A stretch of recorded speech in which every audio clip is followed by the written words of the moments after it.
রয়েছে, যাহা পাই তাহা চাই না।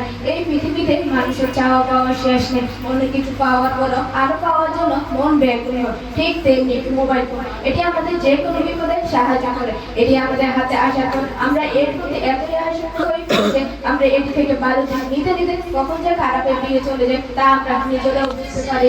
ওর যে মানুষ যত চায় তত পায়, আর এই চাওয়ায় আজ আমাদের যুব সমাজকে ধ্বংসের দিকে ঠেলে দিচ্ছে।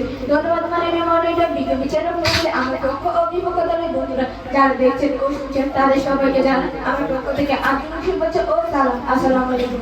আমাদের আজকের আলোচনার বিষয় হলো মোবাইল ফোন ব্যবহারের ফলে বর্তমান তরুণ সমাজ বিপদগামী হচ্ছে।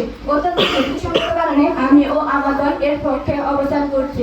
শুরুতে বিষয়টি সংজ্ঞায়ন করছি। সংজ্ঞায়নের ক্ষেত্রে যেসব প্রাধান্য দিচ্ছি সেগুলো হলো মোবাইল ফোন ও আসক্তি।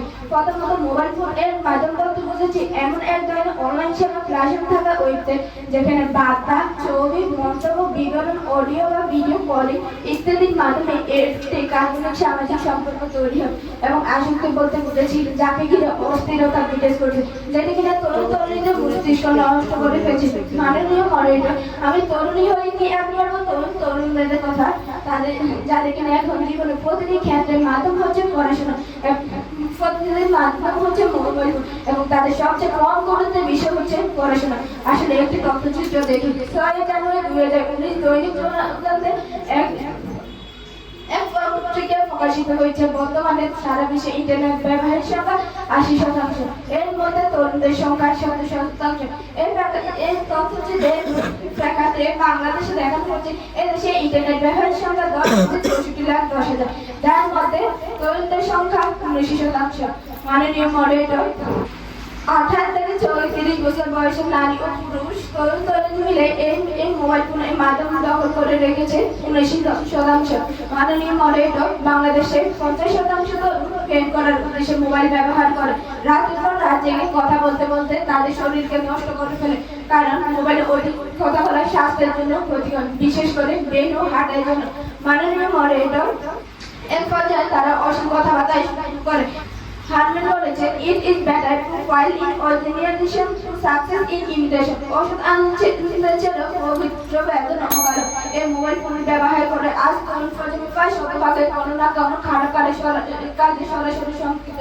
আজকে তাদের নেশা এবং পেশাই হচ্ছে এই মোবাইল ফোনের মাধ্যমে। মাননীয় মডারেটর, 15 থেকে 18 বছর বয়সে এসে একজন তরুণ তরুণী নিজেদের স্বপ্ন বোঝাতে শিখে। তারা তাদের সুন্দর ভবিষ্যৎ গড়বার স্বপ্ন দেখে, কিন্তু তরুণ প্রজন্ম মোবাইল ফোনে এতটাই আসক্ত হয়েছে যে তারা তাদের স্বপ্নটাকে এই মোবাইল ফোনের প্রতি আবদ্ধ করে ফেলেছে। তারা স্বপ্ন দেখা ভুলে যাচ্ছে। এর কারণে এর জন্য আমার প্রতিপক্ষ দলের বন্ধুরা কোন মাধ্যমে তাই প্রশ্ন রইল আসলে দিয়ে যাবে। মাননীয় মডারেটর, লেখাপড়ার পাশাপাশি খেলাধুলা ও বুদ্ধিবৃত্তিক কর্মকাণ্ডে তরুণ তরুণীদের ম্যারাথনে গেছে। এখন লাখ লাখ কম বয়সী ছেলে মেয়েরা দিনে বেশিরভাগ সময় মোবাইলে গেম খেলে।